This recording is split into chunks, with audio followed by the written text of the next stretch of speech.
Aprelin 29-una gözlənilən hava şəraiti açıqlanıb. Bu barədə Milli Hidrometeorologiya Xidməti məlumat yayıb. Bakıda və Abşeron yarımadasında buludlu hava şəraiti üstünlük təşkil edəcək. Səhər və axşam bəzi yerlərdən arabir yağış yağacağı gözlənilir.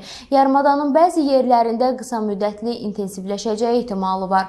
Mülayim şimal-qərb küləyi gündüz arabir güclənəcək. Havanın temperaturu gecə 8-11 dərəcə isti, gündüz 12-15 dərəcə isti olacaq. Azərbaycanın bəzi rayonlarında havanın arabir yağıntılı olacağı gözlənilir. Ayrı-ayrı yerlərdə yağıntının intensiv olacağı, şimşək çaxacağı, dolu düşəcəyi, dağlıq ərazilərdə qar yağacağı ehtimalı var. Axşam əksər rayonlarda yağıntılar tədricən kəsiləcək. Ayrı-ayrı yerlərdə arabir duman olacaq. Mülayim qərb küləyi əsəcək. Havanın temperaturu 7-12 dərəcə isti, gündüz 15-20 dərəcə isti, dağlarda gecə 1-6 dərəcə isti, gündüz 7-12 dərəcə isti. Bəzi yerlərdə 16 dərəcə isti olacaq.